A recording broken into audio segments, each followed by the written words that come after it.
Que ton esprit flou, que ton esprit flou, que ton esprit flou, que ton esprit flou, au milieu de ton peuple, que ton esprit flou, que ton esprit flou, que ton esprit flou, au milieu de ton église, que ton esprit flou, que ton esprit flou, que ton esprit flou, au milieu de ton peuple. Amène-nous à la repentance, amène-nous au premier amour, amène-nous à tes pieds. Qui ton esprit flou, qui ton esprit flou, qui ton esprit flou, au milieu de ton peuple, je dis, amène-nous à la repentance, amène-nous au premier amour, amène-nous à tes pieds. Le conducteur, je vous ai appelé et établi en tant que sentinelle. Mon peuple est confus, mon peuple est perdu. Vous allez rendre compte un jour, et pourtant je vous ai tout donné. Où sont les apôtres? Où sont les prophètes? Où sont les docteurs et les évangélistes? Mon peuple est confus, mon peuple est perdu. Vous allez rendre compte un jour. Les fruits de la justice et s'aimer dans le paix à ceux qui le cherchent. Mon peuple est perdu, mon peuple est confus. Vous allez rendre compte un jour. Où sont les apôtres? Où sont les prophètes? Où sont les auteurs et les évangélistes?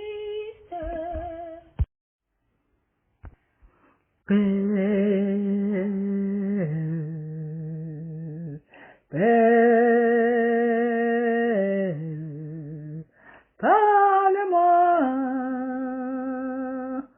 je t'écoute. Parle-moi, je t'écoute.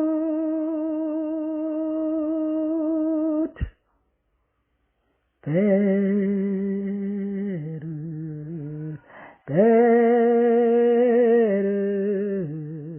parle-moi, je t'écoute. Parle-moi, je t'écoute. Je t'écoute. Parle-moi, je t'écoute, Père.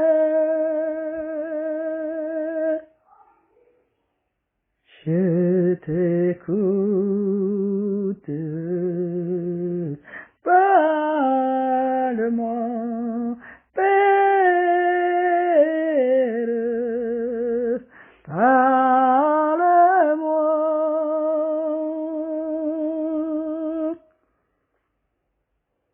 Parle-moi, je t'écoute, je t'écoute.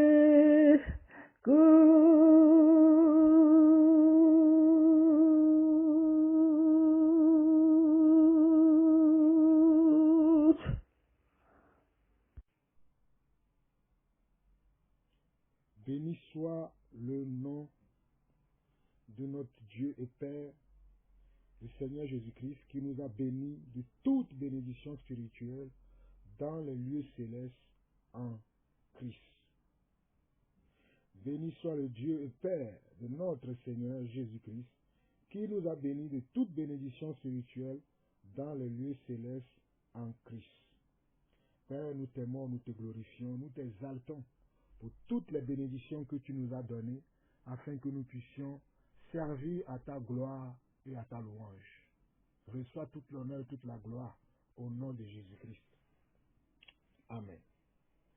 Frères et sœurs, vous écoutez la voix de votre frère, notre frère, et le frère Jean-Paul Lawson, le serviteur Jean-Paul Lawson. Je suis de nouveau dans la joie ce matin de partager ce petit message, cette exhortation que j'ai dans le cœur depuis quelques jours avec l'Église, afin que l'Église puisse en recevoir la connaissance et surtout que l'Église soit édifiée et que l'Église sache dans quelle direction y aller. Pour commencer, je vais prendre Jacques chapitre 1.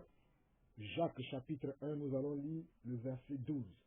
Jacques chapitre 1, le verset 12. Heureux l'homme qui supporte patiemment la tentation, car après avoir été éprouvé, il recevra la couronne de vie que le Seigneur a promise à ceux qui l'aiment. Heureux l'homme qui supporte patiemment la tentation, car après avoir été éprouvé, il recevra la couronne de vie que le Seigneur a promise à ceux qui l'aiment. Donc, le Seigneur nous dit que heureux l'homme qui supporte patiemment la tentation, car après avoir supporté la tentation, après avoir été éprouvé, après avoir été dans le tourment, il recevra la couronne de vie que le Seigneur a promise à ceux qui l'aiment. Ce petit passage, je voulais encourager tous mes frères et sœurs un peu partout dans le monde entier qui sont éprouvés en ce moment ou qui ont été éprouvés. Le Seigneur nous dit de supporter patiemment la tentation, car après avoir supporté, après avoir été éprouvés, nous recevrons de lui la couronne de vie. Donc, nous devons aimer les épreuves. Nous, en tant qu'enfants de Dieu, nous devons aimer les épreuves. Il y a des enfants de Dieu qui n'aiment pas les épreuves. Ils aiment que les bonnes choses. Ils n'aiment pas les mauvaises choses. Mais j'aimerais te dire, toi ma soeur, j'aimerais te dire, toi mon frère, que tu dois aimer aussi les mauvaises choses. Car tout ce que Dieu fait, c'est pour un but. Le Seigneur lui-même dans sa parole dit que Dieu fait toutes choses pour un but. Donc le jour du malheur aussi c'est un but. Et le jour du bonheur aussi c'est un but. Je répète encore, le jour du bonheur que tu vis, c'est aussi pour un but. Mais le jour du malheur aussi, c'est aussi pour un but. Donc nous devons supporter patiemment la tentation. Nous devons supporter patiemment les épreuves. Et nous devons rendre grâce à Dieu en toutes choses, car le Seigneur fait tout pour notre bien. Alors frères et sœurs, j'aimerais profiter de cette occasion pour remercier l'Église, pour remercier tous mes frères et sœurs qui m'ont soutenu pendant mes moments d'épreuve, pendant mes moments de tentation, pendant mes moments de tribulation qui ne sont pas finis. Parce que tant que Jésus ne revienne pas, nous serons toujours éprouvés sur cette terre, nous serons toujours dans les tourments, nous serons toujours dans diverses épreuves, mais ce que nous devons savoir, c'est que l'épreuve a toujours une fin. L'épreuve a toujours une fin. Et c'est le Seigneur notre Dieu qui donne la fin des épreuves que nous subissons. Donc nous devons lui rendre grâce en toutes choses. Donc j'aimerais remercier tous mes frères et sœurs qui me soutiennent et qui continuent à me soutenir pendant ces moments d'épreuve que j'ai traversés. Ceux qui sont proches de moi savent de quoi je parle. Je ne vais pas m'attarder là-dessus parce que ce n'est pas là où je veux en venir, mais c'est que je veux encourager quelqu'un. Je vais encourager un frère, je vais encourager une sœur, je vais encourager quelqu'un dans l'église qui passe par des moments d'épreuve, à savoir que Dieu est encore sur son trône et qui te voit dans l'épreuve. Je fais un salut fraternel, une salutation fraternelle à ma sœur Francine de la Martinique et je salue tous mes frères et sœurs des Antilles. Je n'oublie pas ceux qui sont en Afrique et je n'oublie pas ceux qui sont aussi à Londres, ceux qui sont aussi en Île-de-France. Je ne vous oublie pas. Et je n'oublie pas ceux qui sont dans les autres régions de la France aussi. Je vous salue, mes frères qui sont à Beauvais, notamment mon frère Patrick et son épouse Sandra et leurs enfants. Recevez mes sincères salutations, soyez bénis. Alors mes frères et sœurs, le sujet qui m'amène aujourd'hui à sortir de mon silence, c'est un sujet très capital pour chacun d'entre nous. C'est un sujet très capital. Avant de commencer le sujet, j'aimerais lire un passage pour nous éclairer. J'aimerais lire un passage. On va lire 1 Corinthiens, chapitre 7, le verset 1. 1 Corinthiens, chapitre 7, le verset 1. Je vais lire ce passage-là. 1 Corinthiens, chapitre 7, le verset 1, qui dit ceci. Pour ce qui concerne les choses au sujet desquelles vous m'avez écrit. C'est juste cette petite portion que je vais lire. Pour ce qui concerne les choses au sujet desquelles vous m'avez écrit.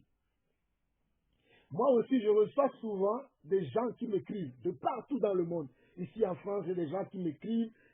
Aux États-Unis, j'ai des gens qui m'écrivent. En Afrique, il y a des gens qui m'écrivent. Donc, voilà, moi aussi, je reçois souvent des gens qui m'écrivent. Et ce sont souvent des questions. Et des fois, je passe des heures au téléphone avec des gens pour leur communiquer les grâces que Dieu m'a données, pour leur communiquer quelques connaissances, quelques savoirs que Dieu m'a donnés. Raison pour laquelle aujourd'hui, je ne veux pas garder ces savoirs-là pour moi-même tout seul, mais je veux le partager pour que l'Église puisse en tirer profit. Ayez en main vos Bibles et regardez si ce que je vous dis, si cela vient de Dieu. Si cela vient de Dieu, vous les prenez, mais si cela ne vient pas de Dieu, vous les mettez à la poubelle. Alors, mes frères et sœurs, aujourd'hui, je m'apprête à nous parler de comment avoir une bonne relation avec Dieu. De comment avoir une bonne relation avec Dieu. Aujourd'hui, les gens pensent qu'ils ont une bonne relation avec Dieu parce qu'ils vont dans une assemblée chrétienne. Aujourd'hui, les gens pensent qu'ils ont une bonne relation avec Dieu parce qu'ils font des aumônes. Aujourd'hui, les gens pensent qu'ils ont une bonne relation avec Dieu parce qu'ils soutiennent un frère, parce qu'ils soutiennent une sœur. Aujourd'hui, les gens pensent qu'ils ont une bonne relation avec Dieu parce qu'ils donnent aux pauvres. Aujourd'hui, les gens pensent qu'ils ont une bonne relation avec Dieu parce qu'ils sont dans le groupe de louanges dans l'église. Aujourd'hui, les gens pensent qu'ils ont une bonne relation avec Dieu parce qu'ils sont dans le groupe d'évangélisation. Aujourd'hui, les gens pensent qu'ils ont une bonne relation avec Dieu parce qu'ils prient. Ils sont dans le groupe d'intercession. Aujourd'hui, les gens pensent qu'ils ont une bonne relation avec Dieu parce qu'ils sont avec un homme de Dieu. Parce qu'ils prient avec un homme de Dieu. Parce qu'ils sont amis avec un homme de Dieu. Mes frères et sœurs, détrompez-vous de toutes ces choses. Avoir une bonne relation avec Dieu dépend de votre communion personnelle avec Dieu et dépend de votre relation personnelle avec Dieu. Toutes ces choses que je viens d'énumérer avant de dire ça, ce sont des artifices qui peuvent vous aider à avoir une bonne relation avec Dieu. Mais la bonne relation avec Dieu dépend de vous-même et de votre relation avec la parole de Dieu. Car la parole, c'est Dieu. Car la parole, c'est Dieu. Donc nous devons prendre en considération, nous devons respecter, nous devons honorer la parole de Dieu. Mais la chose que j'ai vue dans mes 42 ans sur terre et dans mes 17 ans ou presque 20 ans dans l'église, ce que j'ai vu, c'est que les gens ne font pas confiance à la parole de Dieu. Les gens oublient même la parole de Dieu et ils ont eux-mêmes leur parole. Ils ont mis eux-mêmes leur parole à la place de la parole de Dieu. Et c'est ça ce que je vais essayer de vous communiquer aujourd'hui, afin que nous revenons à de meilleurs sentiments, afin que nous revenons dans la parole de Dieu, car la Bible dit, dans Jean 8 et le verset 32, que nous allons lire également, dans Jean 8 et le verset 32, il dit, vous connaîtrez la vérité, et la vérité vous affranchira. Cette parole, ce message, j'entends beaucoup d'enfants de Dieu le dire. Vous connaîtrez la vérité et la vérité vous affranchira. Sauf que beaucoup d'entre vous, vous avez la vérité, mais vous n'êtes pas affranchis. Comment on peut avoir une vérité qui est censé nous affranchir. Mais réellement, nous sommes encore dans les prisons. Moi, je me pose des questions. J'espère que vous aussi, vous allez vous poser ces questions-là. Comment est-ce qu'on peut dire qu'on a la vérité, mais on se retrouve encore dans la prison, alors que cette vérité-là est venue pour nous libérer de la prison? Voici quelqu'un qui a une dette. Un autre vient payer la dette pour que tu sois libéré. Mais tu dis non, on a payé la dette, mais tu te considères toujours comme si c'était quelqu'un qui a une dette envers quelqu'un. Non, mes frères, il ne faut pas que les choses soient ainsi. Pourquoi je parle comme ça? Dernièrement, j'ai une sœur, une de mes sœurs, que je dirais même une de mes mamans, parce que c'est une maman qui a plus de 60 ans, qui m'a dit que non, il y a un homme de Dieu, un faux serviteur de Dieu, que c'est parce qu'il ne donne pas la dîme dans l'église qu'elle est maudite, que ses enfants sont maudits et qu'il n'y a pas de bénédiction dans sa vie. Voilà pourquoi j'ai commencé ce partage avec Éphésiens chapitre 1. Pour ceux qui m'ont suivi tout à l'heure, avant de commencer ce partage, j'ai commencé par Éphésiens chapitre 1, le verset 2 ou le verset 4 qui dit que le Seigneur nous a bénis de toutes sortes de bénédictions. Voilà. Éphésiens chapitre 1, le verset 3 qui dit « Béni soit Dieu et Père de notre Seigneur Jésus-Christ, qui nous a bénis de toutes sortes de bénédictions spirituelles dans les lieux célestes en Christ. » Donc, mes frères et sœurs, le Seigneur nous a déjà bénis. Ce n'est pas qu'il va nous bénir. Nous sommes déjà bénis. En tout cas, si toi, mon frère, si toi, ma soeur, tu n'es pas béni, moi, Jean-Paul Lawson, je suis béni. Car celui qui m'a amené de la mort à la vie m'a donné la bénédiction et je suis un homme béni. Mon épouse est bénie. Mes enfants sont bénis. Je suis d'une famille des bénis. Alléluia. Donc, cette maman-là me disait que ce pasteur-là lui a dit que si tu ne donnes pas la dîme, tu ne donnes pas tes offrandes, tu es maudit. Et que tu dois donner tes offrandes à un homme de Dieu, tu dois donner ta dîme à un homme de Dieu pour être béni. J'aimerais que vous tous, vous m'écoutez bien. Quand vous écoutez ce genre de choses, allez lire la Bible pour voir si ce qu'on vous dit, cela se trouve dans la Bible. Même si c'est moi, Jean-Paul Lawson, qui parle, vérifiez toutes ces choses dans les Écritures. Il y a d'autres personnes, on leur dit, parce que tu ne sers pas Dieu dans l'église, tu ne vas pas avoir la bénédiction. Parce que tu n'es pas en train de servir dans un département. Dans un département dans l'église, tu n'es pas béni. Qui vous a dit ces choses? Ah, il faut que tu sers dans l'équipe de la louange. Il faut que tu sers dans l'équipe de l'intercession. Il faut que tu sers dans l'équipe de l'assistance. Il faut que tu sers dans l'équipe de l'accueil. Il faut que tu sers, si tu sers dans telle équipe ou dans telle autre équipe. Mes frères et sœurs, le service avec Dieu, c'est un service quotidien. Même le message que je suis en train de partager ce matin, c'est un service que je rends à l'église. Qu'on ne vous renferme pas dans les raisonnements des hommes. Mais loin de là, je ne suis pas non plus en train de dire que non, il ne faut pas servir dans les départements, dans les sessions, dans les églises. Ce n'est pas ce que je suis en train de dire. Mais je suis en train de vous dire que ce n'est pas parce que tu n'es pas affilié à une communauté, à une congrégation dans laquelle tu fais certaines actions qu'on va te considérer comme si tu n'étais pas une servante de Dieu ou un serviteur de Dieu. Vous comprenez ce que je suis en train de dire? Nous sommes tous des serviteurs et des servantes de Dieu. Je dis bien, nous sommes tous des serviteurs et des servantes de Dieu selon la mesure de foi et selon la mesure de la grâce que Dieu a départie à chacun d'entre nous afin que nous puissions exercer dans son royaume. Et le royaume de Dieu, ce n'est pas une assemblée. Le royaume de Dieu, c'est là où tous les saints sont réunis. Le royaume de Dieu, c'est là où tous ceux qui sont appelés à sortir du monde, ceux qui ont reçu l'appel à sortir du monde et à rentrer dans le royaume de Dieu, c'est là où nous servons.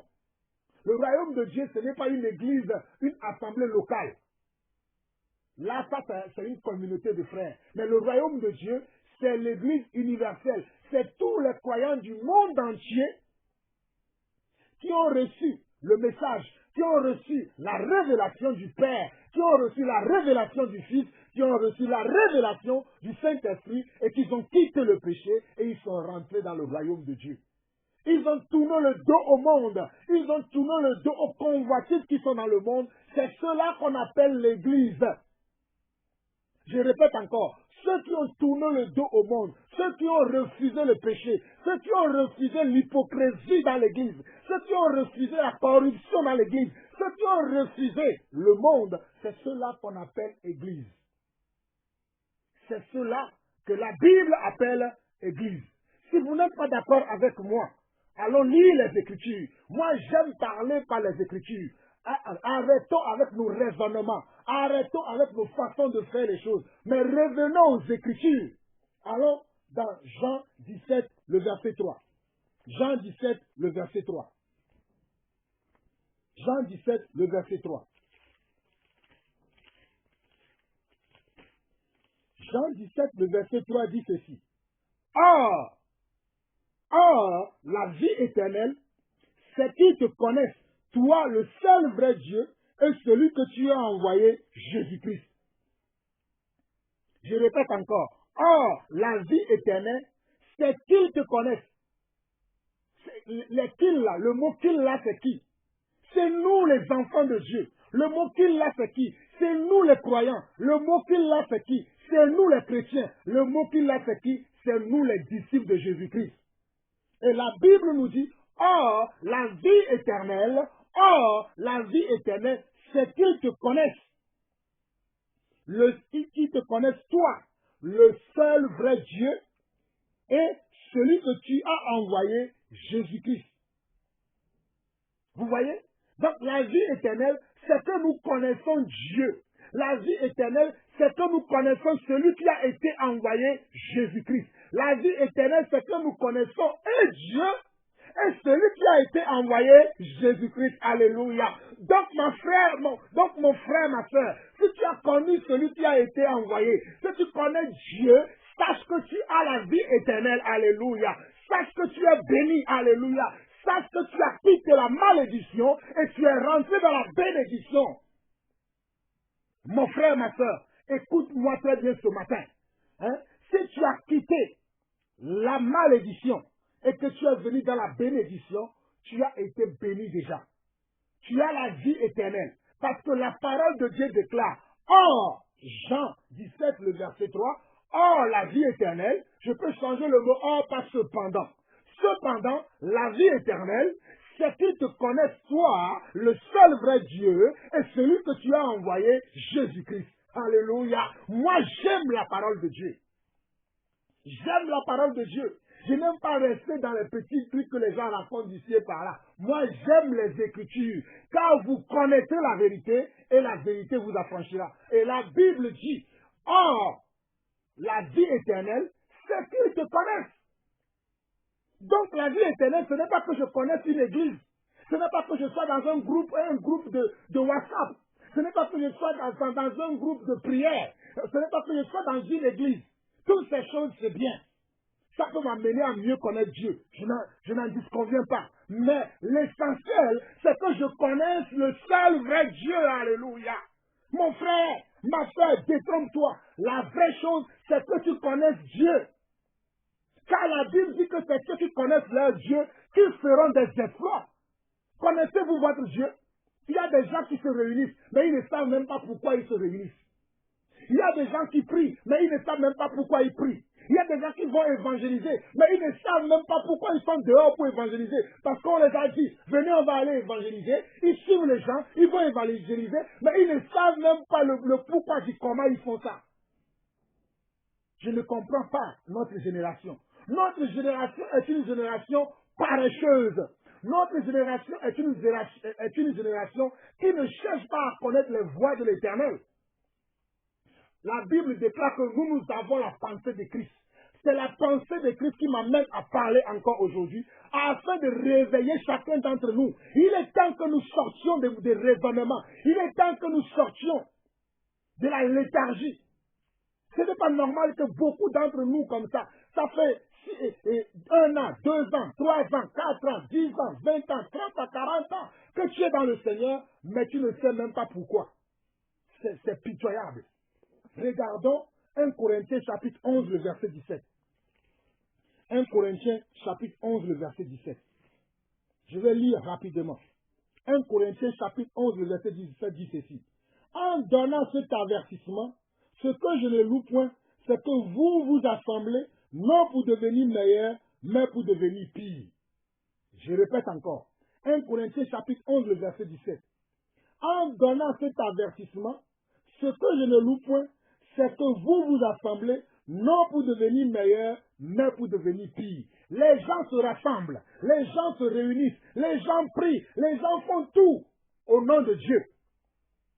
Mais ils ne deviennent pas meilleurs, ils deviennent pires. Il y a un problème.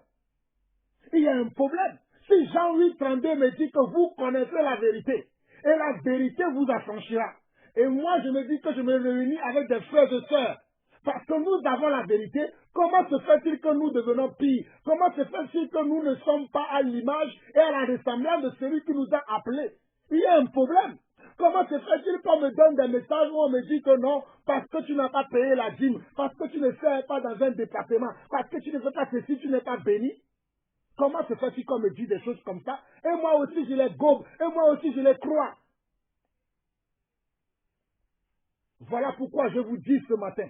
Oh, la vie éternelle, alléluia. Oh, cependant la vie éternelle, Yeshua, Mashiach. Oh, la vie éternelle, c'est que nous connaissions le Messie. C'est que nous connaissions le roi des rois. C'est que nous connaissons l'Adonai. C'est que nous connaissons El Lion. C'est que nous connaissons le lion de la tribu de Juda. C'est que nous connaissons celui qui a été envoyé. C'est lui qui est la vie éternelle. Et si tu le connais, tu es béni, mon frère. Si tu le connais, tu es béni, ma soeur. Que les hommes te disent que tu n'es pas béni. Laisse les hommes parler. Nous parlons de ce que nous connaissons. Nous parlons de ce que nous avons vu de nos yeux et nous parlons de ce que nos mains ont touché. Moi, je suis un homme béni. Si vous pouviez savoir l'homme que j'étais, si vous pouviez savoir, allez demander à ma famille, si vous pouvez savoir l'homme que j'étais, mais qui je suis aujourd'hui, vous comprendrez pourquoi je parle avec de telles assurances, avec de telles connaissances, parce que je sais d'où je viens, parce que je sais d'où il m'a amené. Voilà pourquoi quand les gens se réunissent n'importe comment, je ne me réunis pas avec les gens parce que j'ai soif de la solitude. Mon frère, ma soeur, si tu as soif de la solitude, va voir le Seigneur Jésus-Christ. Écoutez-moi très bien, mes frères et sœurs. Si tu as soif de la solitude, si tu en as marre plutôt de la solitude, si tu en as marre de la solitude, va voir le Seigneur Jésus-Christ. Si tu veux marcher, si tu veux avoir de la compagnie et une bonne compagnie, cherche Dieu, ne cherche pas les hommes. Ne cherche même pas Jean-Paul Lawson. Qui est Jean-Paul Lawson? Un pécheur corrompu. Qui est Jean-Paul Lawson? Ne me cherchez même pas. Cherchez le Seigneur. C'est le temps maintenant que nous cherchons le Seigneur. Au lieu de chercher le Seigneur, les gens vont chercher les hommes. Ils vont chercher les hommes. Oh, lui, il prêche bien. Oh, lui, il dit ceci. Oh, lui, il dit cela. Mais vous ne suivez même pas les enseignements. Les hommes vont prêcher. Les hommes parlent. Poussés par le Seigneur. Poussés par les que nous parlons, mais vous ne suivez même pas ce que nous vous disions. Quand je vois mes enseignements, tous les enseignements que j'ai commencé à faire début de cette année, quand je vois les enseignements, je vois que quelques vues. Mais dites maintenant qu'un pasteur a trompé sa femme. Ou bien il y a un faux pasteur qui fait des miracles mensongers. Là-bas, tu vas voir des 1000 vues, des 10 000 vues, des 9 000 vues. Mais va enseigner ce qui va faire que les gens vont connaître leur Dieu. Ils vont connaître leurs appels. Ils vont connaître leurs dons. Ils vont connaître leurs grâces. Les gens ne sont pas intéressés par ces choses. En tout cas, moi, je ne suis pas un prédicateur de la friandise. Je ne suis pas un prédicateur de bonbons ou de chocolat. Moi, je prêche l'évangile qui fait mal à la chair. Voilà pourquoi je ne cherche pas la compagnie des hommes. Mettez-moi avec les hommes. Ils vont faire quelques jours, ils vont fuir. Parce que je vais leur dire la vérité en face. Je vais leur dire la vérité en face. Ils vont fuir. Disons-nous la vérité, mes frères et sœurs. Or, la vie éternelle, c'est qu'ils te connaissent, toi, le seul vrai Dieu, et celui que tu as envoyé, Jésus-Christ. Donc, la vie éternelle, c'est qui? C'est Dieu. La connaissance, c'est qui? C'est Dieu. La grâce, c'est qui? C'est Dieu. Au fait, tout ce que nous pouvons faire dans ce monde-là, c'est par rapport au Seigneur que nous pouvons le faire. Ce n'est pas par rapport à une personne. Ce n'est pas par rapport à quelqu'un ou non. C'est Dieu qui nous permet de faire toutes ces choses. Donc c'est lui que nous devons privilégier dans nos vies. Et quand nous voyons qu'il y a des hommes de Dieu qui ont Dieu dans la bouche, mais qui se contredisent à leurs actions, après un premier avertissement, un deuxième avertissement, nous nous séparons de ces personnes. Nous nous séparons de ces personnes parce que nous voulons la vie éternelle sans tache ni ride. Ben oui, c'est ça la vérité. Voilà pourquoi moi je préfère marcher même tout seul, marcher qu'avec mon épouse et mes enfants, même si cela le faut, que de marcher avec des milliers de personnes, mais qui sont tous des hypocrites, qui sont tous des menteurs, qui sont tous des gens qui ne cherchent que leur propre intérêt, mais ils ne cherchent pas l'intérêt du royaume de Dieu. L'intérêt du royaume de Dieu, c'est qu'on connaisse Dieu, c'est qu'on connaisse sa parole, c'est qu'on connaisse sa vérité. C'est ça la parole de Dieu. Mon œil, on te dit que tu n'as pas donné la dîme, tu n'es pas béni.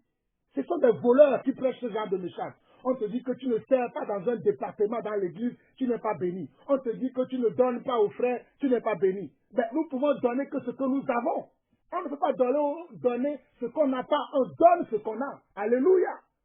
Mais cependant, mon frère, ma soeur, si tu es dans une communauté dans laquelle la parole de Dieu est enseignée dans la vérité, tu dois être capable de mettre en action, tu dois être capable de servir aussi dans cette église, dans cette communauté, par les talents et les dons que Dieu a mis en toi. Voilà ce que nous nous enseignons.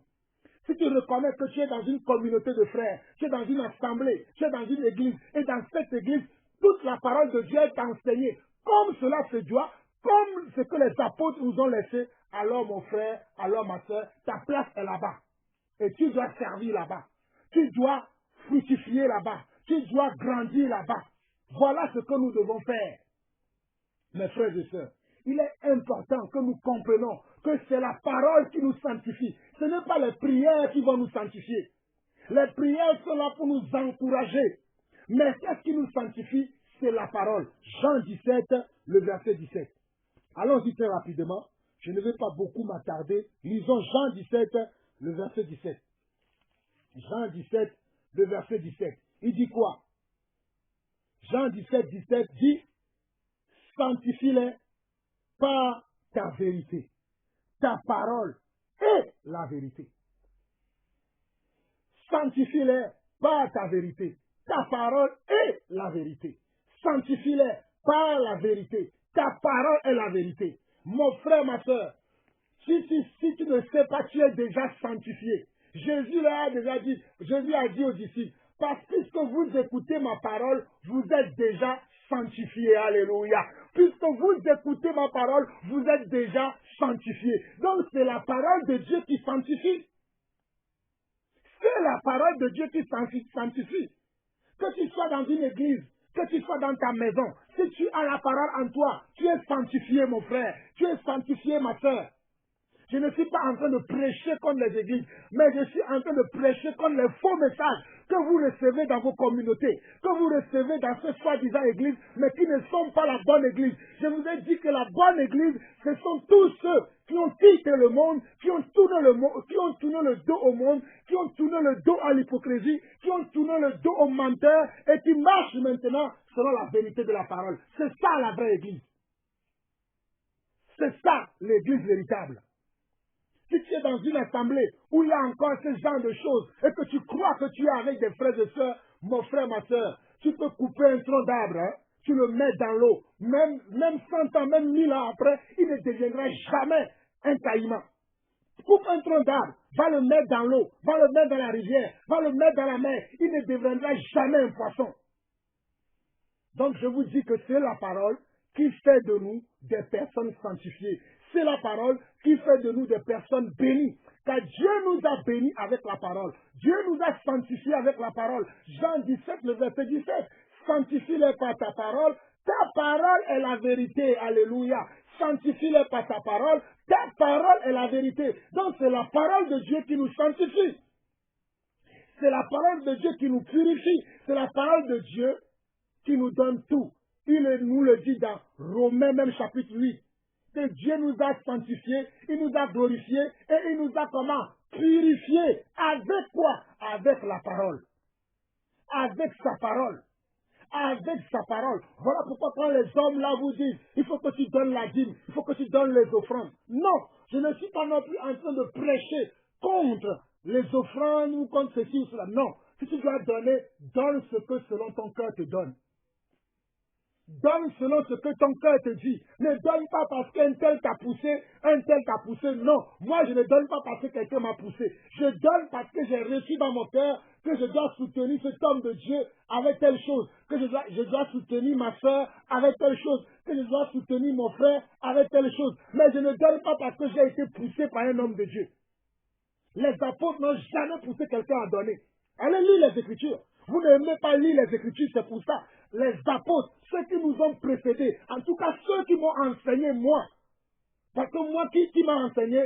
Paul m'a enseigné, Jean m'a enseigné, Pierre m'a enseigné. Je n'ai jamais vu Pierre pousser les gens à les donner. Je n'ai jamais vu Paul pousser les gens à les donner. Je n'ai jamais vu Jean pousser les gens à les donner, mais ils ont toujours dit, donnez selon ce que vous avez dans votre cœur. Et quand on donne pour des frères, on donne pour des sœurs, on donne pour soutenir, pour soutenir nos frères et sœurs. On ne donne pas à Dieu. Voici encore un mensonge qu'on vous dit, venez donner à Dieu, venez donner à Dieu. Dieu a-t-il besoin de notre argent? Dieu a-t-il besoin de nos biens? Dieu a tous les biens qu'il veut, c'est lui qui nous possède. Mais quand nous donnons, c'est pour que ceux qui sont des missionnaires puissent continuer la mission d'évangélisation, la mission de gagner des âmes pour le Seigneur. C'est pour soutenir un frère, une sœur qui a été éprouvé, qui est attristé par les problèmes qu'ils peuvent avoir. Parce que même si on est des enfants de Dieu, on peut être éprouvé. Voilà, on peut être éprouvé. Paul n'a-t-il pas dit que la famille de Stéphanas a été éprouvée et qu'il demandait aux frères de les soutenir, de prier pour eux? Non, on peut être enfant de Dieu et être éprouvé. Voilà pourquoi nous devons donner. Mais ce n'est pas parce que nous donnons que nous sommes bénis. Lorsque tu donnes, à la fin des temps, je bénis Dieu, quand Dieu permettra, je vais vous enseigner sur les couronnes. Les choses que nous donnons ici dans le monde, quand nous donnons, ce sont des choses que nous allons recevoir plus tard. Ce sont des couronnes que nous allons recevoir plus tard. Ce sont des couronnes que nous allons recevoir plus tard lorsque le royaume de Dieu sera établi sur terre. Nous recevrons des couronnes par rapport à comment nous avons servi. Mais quand à ce qui concerne la bénédiction, quand à ce qui concerne la sanctification, nous sommes sanctifiés par la parole de Dieu. Nous avons été bénis par le Seigneur, par sa parole déjà. Il nous a bénis dans les lieux célestes avec toutes sortes de bénédictions spirituelles. Il ne nous manque plus rien aujourd'hui en tant qu'enfant de Dieu. Je répète encore, en tant qu'enfant de Dieu, il ne nous manque plus rien aujourd'hui. Non, je n'ai pas besoin d'aller dans une église le dimanche pour avoir ma bénédiction. Je répète encore, je n'ai pas besoin d'aller dans une communauté fraternelle le dimanche pour avoir ma bénédiction. Ma bénédiction, je l'ai chaque jour parce que je me connecte au roi des rois, celui qui bénit. C'est le supérieur qui bénit l'inférieur, ne le savez-vous pas? C'est le supérieur qui bénit l'inférieur, vous ne le savez pas? Nous sommes tous des inférieurs. Et le supérieur c'est Jésus-Christ. Le supérieur c'est Yeshua Mashiach. Le supérieur c'est Jésus-Christ de Nazareth. Le supérieur c'est celui qui a été cloué à la croix. Le supérieur c'est celui qui a pris nos péchés sur lui. Le supérieur, alléluia, oh Manderia. Irabo Sondorobohiba. Hey, le supérieur c'est cet homme-là. Le supérieur c'est l'homme de Galilée. Hey, le supérieur c'est l'homme de Galilée. Je vous dis que le supérieur c'est l'homme de Galilée. C'est celui qui est la parole. Alléluia. Le supérieur c'est la parole. Si tu as la parole, tu as tout. Si tu as la parole, tu as tout. Donc mon frère, ma soeur, arrête d'être dans les commérages, dans les discussions folles, qui ne servent à rien, qui servent toujours à ta destruction. Mes frères et sœurs, nous avons tous fait des expériences dans des assemblées, dans des communautés de frères. Mais est-ce que nous allons rester tous les jours pour parler de ces choses? Il faut maintenant que nous avançons. Il faut maintenant que nous affrontons la vie. Il faut maintenant que nous demandons à Dieu, où est-ce que tu veux que je me place? Où est-ce que tu veux que je sois aujourd'hui? Quel est-ce que tu attends de moi aujourd'hui? Mais les gens sont là à rester dans la nostalgie. Avant c'était comme ça, avant c'était mieux, avant ceci, avant cela. Non, il faut lever la tête et marcher. Jean 9, verset 31 dit ceci. Jean 9, verset 31 dit ceci. Jean 9, verset 31 dit. Nous savons que Dieu n'exauce point les pécheurs. Mais si quelqu'un l'honore et fait sa volonté, il l'exauce. Je répète encore, Jean 9, le verset 31 dit ceci. Nous savons que Dieu n'exauce point les pécheurs. Mais si quelqu'un l'honore et fait sa volonté, il exauce. Donc voilà comment tu peux exaucer, toi mon frère, voilà comment tu peux exaucer, toi ma soeur, en faisant quoi? En faisant la volonté de Dieu. Et la volonté de Dieu c'est quoi encore? C'est sa parole. La volonté de Dieu c'est quoi? C'est sa parole. Je dis bien la volonté de Dieu c'est quoi? C'est sa parole. Fuyez les contradicteurs, fuyez les hypocrites, fuyez les menteurs, fuyez les idolâtres et aimez la parole de Dieu. Je vous répète encore, fuyez les menteurs, fuyez les hypocrites, fuyez les séducteurs et aimez la parole de Dieu. Il y a même des gens qui ne sont pas mariés. Hein? Je vois ça souvent. J'ai vu ça même dans mon couple. Des gens qui ne sont pas mariés, qui sont des célibataires, qui veulent donner des conseils à ceux qui sont mariés. Mais je ne comprends pas ça. Dans l'église aujourd'hui, il y a du désordre, il y a du casse-pied, il y a n'importe quoi. Les gens qui ne sont même pas mariés, c'est eux qui veulent donner des conseils à ceux qui sont mariés. Dans la Bible, on parle dans 1 Timothée chapitre 5. Il y a des femmes qui sont causeuses, qui sont... alors, on va lire ça très rapidement. Très rapidement, on va lire ça. L'église des hypocrites là. Arrêtez d'être hypocrite. Cherchez maintenant Dieu. Cherchons la face de Dieu et marchons avec Dieu. 1 Timothée chapitre 5, le verset 13 dit, le verset 11 au verset 14 dit ceci. Mais refuse les jeunes veuves, car lorsque la volupté les détache de Christ, elles veulent se remarier et se rendre coupables en ce qu'elles veulent leur premier engagement. Avec cela, étant oisives, elles apprennent à aller de maison en maison, et non seulement elles sont oisives, mais encore causeuses et intrigantes, disant ce qu'il ne faut pas dire. Regardez bien. Le verset 13 de 1 Timothée chapitre 5 dit quoi? Avec cela, étant oisives, elles apprennent à aller de maison en maison, et non seulement elles sont oisives, mais encore causeuses et intrigantes, disant ce qu'il ne faut pas dire. Verset 14. Je veux donc que les jeunes se marient, qu'elles aient des enfants, qu'elles dirigent leur maison, qu'elles ne donnent pas à l'adversaire aucune occasion de médire. Car déjà quelques-unes se sont détournées pour suivre Satan. Regardez, voilà ce qui se passe aujourd'hui dans l'église.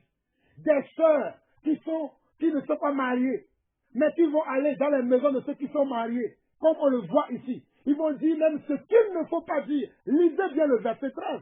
On dit quoi? Avec cela, étant oisives, elles apprennent à aller de maison en maison. Et non seulement elles sont oisives, mais encore causeuses et intrigantes, disant ce qu'il ne faut pas dire. Toi qui es marié, toi qui es une sœur, tu es marié, tu es dans le couple, pour sauver ton mariage, fais attention aux sœurs que tu reçois chez toi. Mes sœurs, je suis désolé. Quand j'ai vu ce qui se passe, c'est ce faux pasteur, ce faux apôtre de Jésus-Christ, qui est à Lomé au Togo, mon pays d'origine, qui s'appelle Douflet Gabriel Fokou. Quand je regarde dans son église est remplie comme ça de femmes. L'église est remplie comme ça de femmes. Les femmes sont vêtées, comme disent les Ivoiriens. L'église est remplie de femmes. Parce que vous, les femmes, vous n'aimez pas écouter la vérité. Vous, les femmes, vous êtes d'un sexe faible. Vous êtes d'un esprit faible. Vous êtes manipulables. On peut vous manipuler n'importe comment. Ça me fait mal quand je vois ces choses.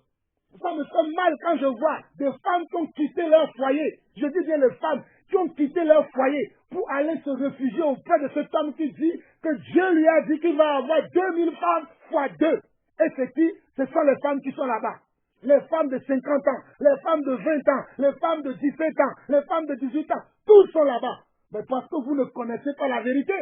Voilà pourquoi je vous ai dit dès le départ que la vérité dont nous parlons là, cette vérité nous a affranchis, nous.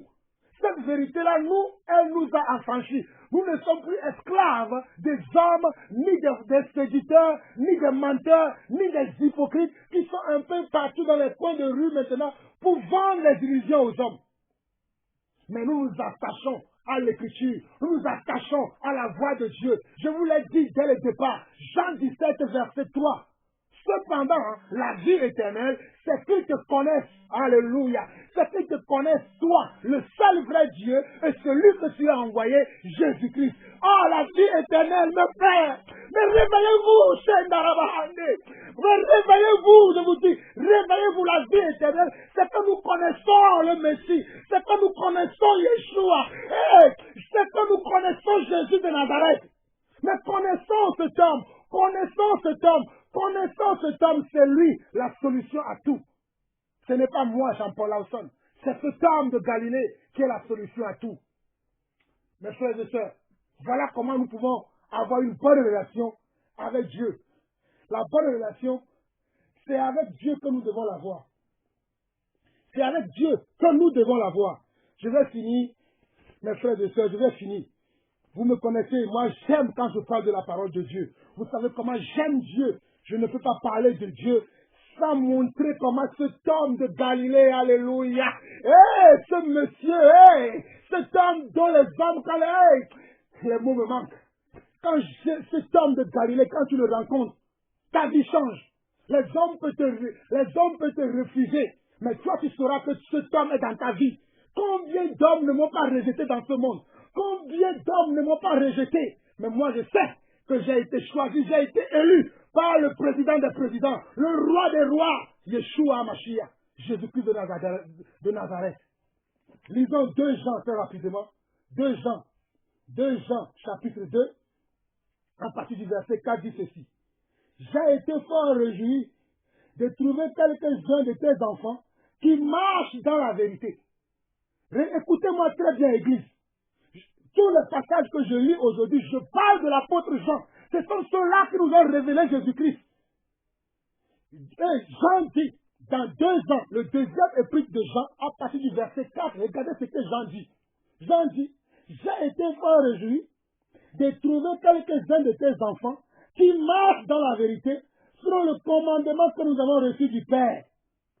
Qui marchent dans la vérité, ils marchent dans quoi? Dans l'hypocrisie? Non.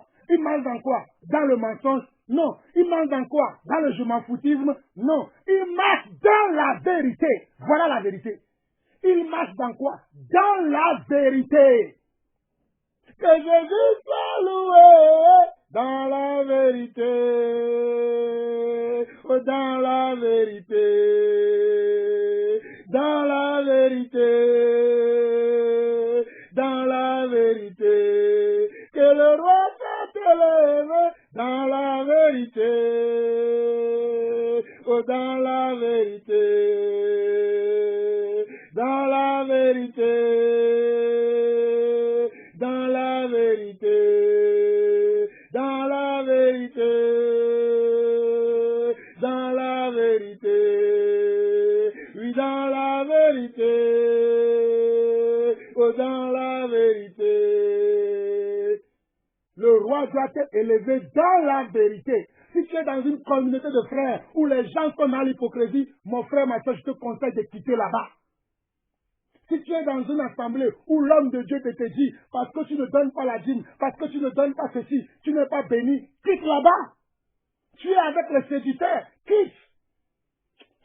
On nous dit dans 2 Jean le verset 4, j'ai été fort réjoui de trouver quelques-uns de tes enfants qui marchent dans la vérité, selon le commandement que nous avons reçu du Père. Et maintenant, ce que je te demande, Kyria, non comme te prescrivant un commandement nouveau, mais celui que nous avons eu, alléluia, mais celui que nous avons eu dès le commencement, c'est que nous nous aimions les uns les autres. C'est que nous nous aimions comment? Les uns les autres. Il y a souvent, j'entends les frères de ça qui nous disent que non, nous devons nous aimer les uns les autres. Il n'y a pas l'amour dans l'église, il n'y a pas l'amour, alors qu'ils ne comprennent même pas ce que veut dire cet amour-là dont Dieu parle. Quand Dieu parle de nous aimer les uns selon les autres, c'est nous aimer selon son amour. Et selon son amour veut dire selon sa parole. Vous ne croyez pas? Lisez directement la suite, le verset 6. Et l'amour consiste à marcher selon ses commandements. L'amour dont Dieu parle là, ce n'est pas que je sois dans l'hypocrisie et je vais dire j'ai l'amour. Ce n'est pas que je sois dans le mensonge et je vais dire j'ai l'amour. Ce n'est pas que je sois dans la séduction, je vais séduire les frères, je vais séduire les sœurs, que je vais dire que j'ai l'amour. Non! Le vrai amour là, c'est que nous marchons selon ses commandements. Et ces commandements c'est quoi? C'est la parole. Jean 17, verset 17. Sanctifie-les par ta parole, car ta parole est la vérité. Jean 8, verset 32. Vous connaissez la vérité et la vérité vous affranchira. Jean 9, verset 31. Nous savons que Dieu exauce ceux qui l'honorent. Et celui qui l'honore, c'est celui qui fait sa volonté. C'est simple. Votre relation va être basée sur une communion saine avec Dieu. Si vous mettez en pratique tous ces passages-là, il n'y en a pas nombreux. Voici ces passages que je vous ai donnés. Jean 8, 32, Jean 17, 3, Jean 17, 17, Jean 9, verset 31. Vous mettez cela en pratique et vous serez avec le Seigneur. Voilà, je continue. Verset 7, il dit, bon, je relis le verset 6, et l'amour consiste à marcher selon ses commandements. C'est là le commandement dans lequel vous devez marcher comme vous l'avez appris dès le commencement. C'est là le commandement dans lequel vous devez marcher. C'est ça l'amour. Et vous l'avez appris dès le commencement. Verset 7, il dit, car plusieurs séducteurs sont venus dans le monde et ne déclarent pas publiquement que Jésus-Christ est venu en chair. Celui qui est tel est le séducteur et l'antéchrist. On nous fait comprendre qu'il y a plusieurs séducteurs. Hein? Il y a plusieurs séducteurs dans l'église aujourd'hui. Il y a plusieurs séducteurs sur Internet aujourd'hui. Il y a plusieurs séducteurs sur Facebook. Il y a plusieurs séducteurs sur WhatsApp. Il y a plusieurs séducteurs sur Instagram. Il y a plusieurs séducteurs sur YouTube. Il y a plusieurs séducteurs dans les assemblées aujourd'hui. Que ce soit les assemblées locales, il y a des séducteurs. Mais regardez, verset 8, on nous dit quoi? Prenez garde à vous-même. Prenez garde à vous-même afin que vous ne perdiez pas le fruit de votre travail, mais que vous receviez une pleine récompense. Cela veut dire qu'on peut perdre le fruit de notre travail si on est en mauvaise compagnie. Voilà pourquoi Paul dira dans le livre de 1 Corinthiens chapitre 15 que les mauvaises compagnies corrompent les bonnes mœurs. Mes frères et sœurs, écoutez-moi très bien. Jean-Paul Lawson ne va jamais marcher avec les gens qui n'aiment pas la vérité. Jean-Paul Lawson ne marchera jamais avec les gens qui ne reconnaissent pas leurs erreurs. Jean-Paul Lawson ne marchera jamais avec les gens qui ont la parole dans la bouche, mais qui n'ont pas la qualité de vie de la parole. Cela ne veut pas dire que moi je suis saint, je suis pur. Mais si Jean-Paul Lawson fait une erreur, il reconnaît qu'il a fait une erreur. Voilà la vérité. Voilà la vérité. Paul a reconnu qu'il a fait des erreurs. Pierre a reconnu qu'il a fait des erreurs. Mais beaucoup d'hommes de Dieu aujourd'hui, beaucoup de séducteurs, de menteurs, de hypocrites aujourd'hui ne reconnaissent pas qu'ils ont fait des erreurs. Voilà pourquoi on nous dit au verset 8 de 2 Jean, on nous dit, prenez garde à vous-même. Moi qui vous parle, j'ai reçu plusieurs fois la dîme dans l'église. Mais quand Dieu m'a éclairé au sujet de cela, je suis venu dans l'église, aller demander à Agen, à Soissons, quand c'est là où j'ai commencé mon ministère, à Soissons, en France. Quand j'étais encore dans mon ancienne assemblée charisma, j'étais parti à l'église, j'ai dit devant tout le monde, je vous ai enseigné la dîme. La dîme n'est plus d'actualité, c'est fini tout ça. On vous a menti que Dieu nous pardonne, on ne connaissait pas la vérité. Maintenant la vérité nous a touchés, on ne peut plus pratiquer ça. Même cette église, je la dissous aujourd'hui, parce que si Dieu veut qu'on fasse quelque chose, lui-même, il nous mettra là où il faut aller, afin qu'on fasse les choses selon lui. Voilà ce que j'ai fait. Vous qui ne connaissez pas mon histoire, vous pensez que c'est les hommes que nous cherchons? Avec la connaissance que j'ai, si c'est les hommes que je cherche, je vais louer un bâtiment, croyez-moi. En 1 mois d'évangélisation, à 2 mois d'évangélisation, je le remplirai des hommes. Mais ce n'est pas ça ce que je veux faire. Je veux que les âmes aillent en Christ. Je veux que les âmes voient le Seigneur. Voilà ce que moi je recherche. verset 8 de 2 Jean dit, prenez garde à vous-même, afin que vous ne perdiez pas le fruit de votre travail, mais que vous receviez une pleine récompense. Quiconque va plus loin et ne demeure pas dans la doctrine de Christ n'a point Dieu. Celui qui demeure dans cette doctrine a le Père et le Fils. Vous allez écouter. Vous qui aimez dire, oui, oh, l'amour ceci, vous excusez tout. Ah oui, l'amour pardonne tout, l'amour excuse tout. Oui, mais l'amour selon le commandement de Dieu. Voilà ce que nous prêchons. L'amour selon le commandement de Dieu. Pas l'amour selon nos raisonnements. Pas l'amour selon nos tribus. Pas l'amour selon nos affinités. Mais l'amour selon le commandement de Dieu. Voilà ce que moi je prêche. Si vous voulez tuer moi, si vous voulez ne m'appeler pas, si vous voulez ne suivez pas mes enseignements, faites ce que vous voulez. Mais tant que je vivrai, alléluia, tant que Jésus-Christ me renouvellera le souffle de vie, je prêcherai toujours ce message. Jusqu'à mon dernier souffle, j'enseignerai toujours la voix de l'Éternel, sans erreur. Il dit quoi? Quiconque va plus loin, verset 9 de 2 Jean, et ne demeure pas dans la doctrine de Christ, n'a point Dieu. Celui qui demeure dans cette doctrine a le Père et le Fils. Regardez le verset 10. Si quelqu'un vient à vous et n'apporte pas cette doctrine, ne le recevez pas dans votre maison et ne lui dites pas salut. Ne le recevez pas dans votre maison et ne lui dites pas salut. Dernièrement, il y a un monsieur qui m'a appelé. Un monsieur, je vous raconte mon histoire, un monsieur qui m'a appelé, je parle de ce dont je parle, ça doit faire actuellement 8 jours ou 7 jours. Un monsieur qui m'a appelé, qui m'a dit que il voit souvent mes enseignements sur Facebook. Il ne m'a pas eu. Moi, je l'ai rappelé parce qu'il faut appeler tous les frères. Il ne faut pas être dans l'orgueil comme si on sait tout. J'appelle le frère pour parler avec lui.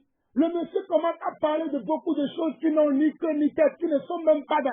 Il mélange tout. Il dit oui, Jésus-Christ est déjà venu sur la terre, il va juger ceci, si c'est l'Apocalypse parle de ceci. Il mélangeait tout dans sa tête. Je me suis dit, je l'écoute. À un moment donné, je lui dis maintenant, frère, est-ce que tu peux écouter un peu? Quand j'ai commencé à parler, le monsieur n'a pas pu supporter. Il a commencé à dire des choses. Mais frère, vous me connaissez. Je lui ai dit tout de suite, mon frère, on va arrêter la discussion ici. Va chercher ailleurs. Tu n'es pas mon frère. Moi, l'évangile que je prêche là, l'évangile que nous avons entendu là, c'est l'évangile des apôtres, de ceux qui nous ont précédés. Donc toi, ton évangile là, ça ne vient pas de Dieu. Arrête tes histoires là. Et va écouter bien ce que je prêche avant de revenir même me consulter. Voilà ce que nous disons. Je continue. Verset 10.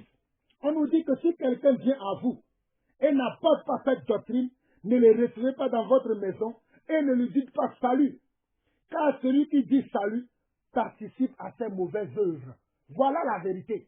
Ceux qui disent salut à ceux qui enseignent des hérésies, à ceux qui enseignent des faussetés, à ceux qui enseignent les choses que le Seigneur n'a pas enseignées, à ceux qui disent des choses que le Seigneur n'a pas dit, à ceux qui viennent avec des messages tronqués, des messages bizarres. S'il a dit les offenses aussi, cela, les gens qui cherchent leurs intérêts. Voilà, il y a des gens qui viennent à l'église, c'est pour leur intérêt. Voilà encore une chose. Les gens qui viennent à l'église, ils viennent pour leurs intérêts. Regardez Job, ce que Job nous dit. On va lire un passage dans Job, après on va lire Jude, et je vais m'arrêter là aujourd'hui. Regardez ce que Job nous dit. C'est vraiment dommage que les gens n'apprennent pas à aimer Dieu. Hein? Je disais à une maman la dernière fois que je suis dans le silence, parce que j'apprends à connaître les voies du Seigneur. J'apprends à connaître Dieu. Dans Job 2, le verset 10, regardez ce que Job dit. Mais Job, c'est quand Job a été plusieurs fois éprouvé. Étant dans la foi, hein, Job était dans la foi. Job était dans la sanctification. Job était dans la bénédiction. Tu peux être béni, mais avoir des malheurs. Ça, je l'ai appris avec Job.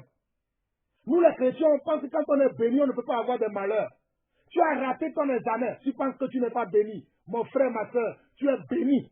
Tu as raté un entretien d'embauche. Tu penses que tu n'es pas béni. Mon frère, ma soeur, tu es béni. C'est parce que ce travail-là n'est pas pour toi. Tu as raté un mariage. Tu dis, oh, je ne suis pas béni. C'est parce que cet homme ou cette femme n'est pas pour toi. Si c'était pour toi, tu allais réussir. Voilà ce que moi je sais. Dans Job 2, le verset 9 à 10. Le verset 10, parce que vous connaissez l'histoire. La femme de Job qui dit à Job, maudit ton Dieu. Regardez la réponse que Job donne à la femme. Mais Job lui répondit, tu parles comme une femme insensée. Et effectivement, c'était une femme insensée. Quoi? Nous recevons de Dieu le bien et nous ne recevions pas aussi le mal? C'est une question qu'il pose à sa femme. Parce que Job avait perdu tous ses biens. Il avait perdu tous ses enfants. Et sa femme va lui dire, maudit ton Dieu. Mais Job va lui dire quoi? Mais quand je reçois le bien, c'est Dieu qui me donne. Quand je reçois le mal aussi, c'est Dieu qui me donne. J'accepte et j'avance. Voilà ce que Job dit. En tout cela, Job ne pécha point par ses lèvres. Voilà ce qui nous manque.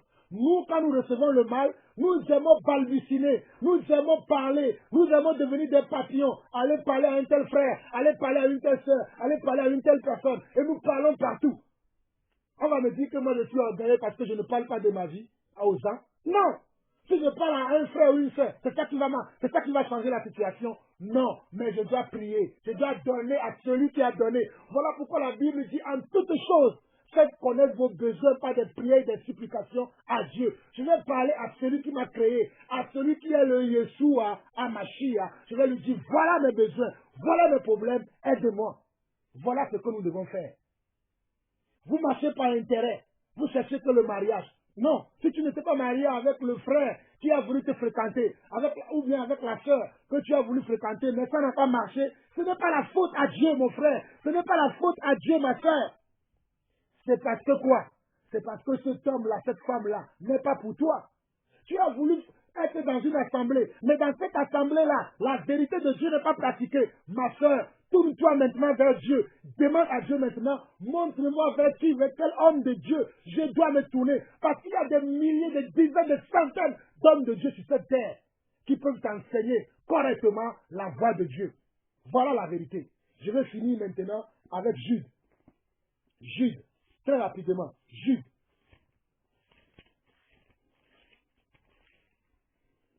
Jude, c'est avant Apocalypse. C'est le dernier passage des épîtres des apôtres avant le dernier livre de la Bible qui est Apocalypse. Dans Jude chapitre 8, il y a un seul chapitre. Hein. On va lire du verset 8 au verset 19 et c'est là où je vais m'arrêter aujourd'hui selon que le Seigneur m'a inspiré aujourd'hui.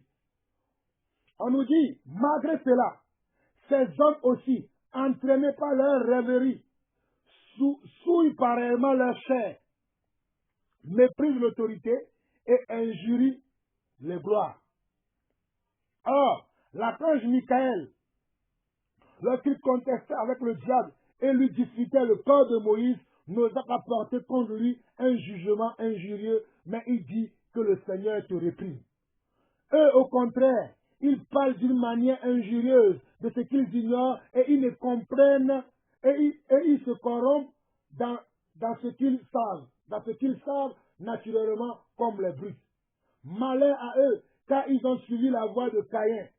Ils se sont jetés pour une salaire dans l'égarement de Balaam. Ils se sont perdus dans la révolte de Corée. Ce sont des écueils dans vos adaptes, faisant impudemment bonne chair, se repaissant eux-mêmes.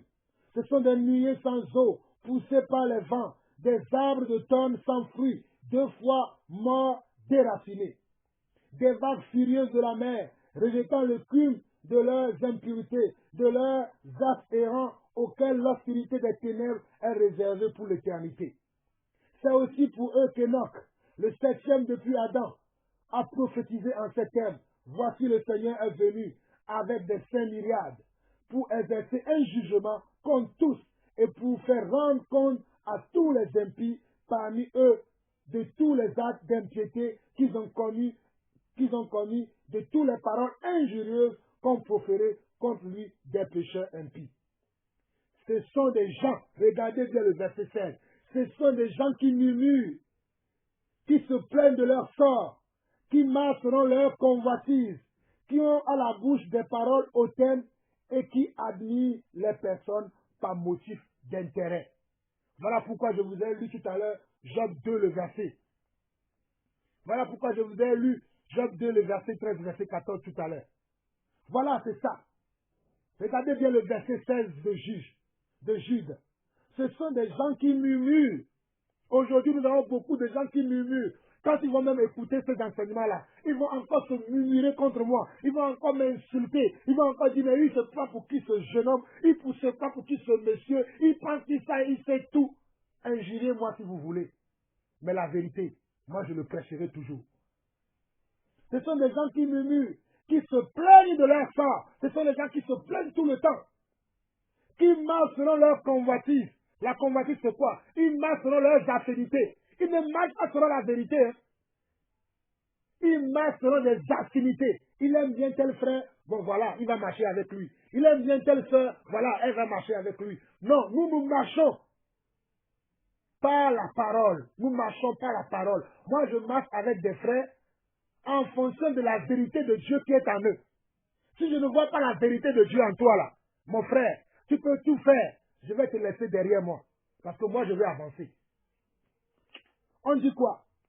Qui se plaignent de leur sort, qui marchent selon leur convoitise, qui ont la bouche des paroles hautaines, qui admirent les personnes par motif d'intérêt. Il y a des gens aussi, ils admirent les personnes par motif d'intérêt. Dans les églises, souvent, c'est les gens qui donnent beaucoup. C'est les gens qui soutiennent leur pasteur. Le pasteur a tel problème, ils sont là. Le pasteur a tel souci, ils sont là. Vous allez voir que le pasteur, il va aimer que cette personne-là. Mais les autres qui ne te soutiennent pas, eux, ils n'ont pas besoin de toi. On ne doit pas aimer les gens par des motifs d'intérêt. On doit aimer les gens par l'amour, par le commandement de Dieu. Moi, j'aime mes frères, j'aime mes soeurs, parce que quand je leur enseigne la vérité, elles marchent ou ils marchent selon la vérité. Si je vois en toi que tu ne marches pas selon la vérité, crois-moi, hein, tu peux me faire des dons, tu peux me donner tous les aumônes de cette terre. Mais ma soeur, je te dirai toujours la vérité. D'ailleurs, des fois même, je vais te laisser. Parce que si je vois que tu ne marches pas selon la vérité, je vais te le dire une fois, deux fois, trois fois. Une seconde fois, je vais te dire, tu n'as pas ta place ici. Ben oui, nous prêchons l'évangile des apôtres. Nous prêchons l'évangile tel que a été prêché dès le commencement. Quand je voulais montrer dans Jean 2, dans 1 Jean 2, nous ne rigolons pas avec la parole. La parole, ce n'est pas de l'amusement. Laissez ceux qui veulent s'amuser. Nous, c'est du sérieux. Si vous ne voulez pas du sérieux là, n'appelez pas Jean-Paul Lawson.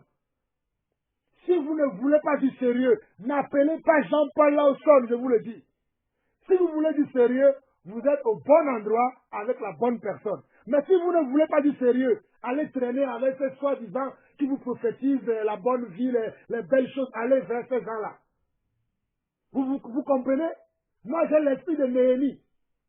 J'ai l'esprit de Néhémie. J'ai l'esprit de Jean-Baptiste. Ne venez pas. J'ai l'esprit de Lie en moi. Si vous ne voulez pas la vérité là, allez traîner avec ces gens. Mais si vous voulez la vérité, vous êtes au bon endroit. Et quand vous venez, soyez soumis. Soyez soumis et soyez soumises pour que nous puissions travailler dans vos caractères et dans vos vies. Quand vous venez, je vous avertis, soyez soumis et soyez soumises. Si vous n'êtes pas soumis, vous n'allez pas faire long feu. Vous allez partir de vous-même. Je continue le verset 16 qui dit, ce sont des gens qui murmurent, qui se plaignent de leur sort, qui marchent selon leurs convoitises, qui ont la bouche des paroles hautaines, qui admirent les personnes par motif d'intérêt. Mais vous, bien-aimés, souvenez-vous des choses annoncées d'avance par les apôtres de notre Seigneur Jésus-Christ. Regardez bien le verset 17. Mais vous, bien-aimés, c'est qui? C'est nous. C'est à nous que s'est adressée cette écriture. C'est à nous, les disciples, c'est à nous les chrétiens, c'est à nous les croyants. C'est à nous les soi-disant frères et sœurs. C'est à nous que ces écritures-là sont adressées. Et regardez bien ce que l'écriture dit. Il dit, mais vous, bien-aimés, souvenez-vous des choses annoncées d'avance par les apôtres de notre Seigneur Jésus-Christ. Par les apôtres de notre Seigneur Jésus-Christ, il vous disait que dans les derniers temps, il y aurait des moqueurs marchant selon leur convoitise impie. Ce sont ceux qui convoquent des divisions, hommes sensuels n'ayant pas l'esprit. Ce sont ceux qui convoquent quoi? Des divisions, hommes sensuels n'ayant pas l'esprit de Dieu en eux. Voilà pourquoi ils vont vous dire, donnez la dîme, faites ceci, faites cela. Voilà pourquoi ils vont rassembler dans leurs églises que des femmes, parce que ce sont des hommes pervers. Que Dieu vous ouvre les yeux. Verset 20. Pour vous, bien-aimés, vous édifiant vous-même sur votre sainte foi et priant par le Saint-Esprit, maintenez-vous dans l'amour de Dieu en attendant la miséricorde de notre Seigneur Jésus-Christ pour la vie éternelle. Regardez bien, hein?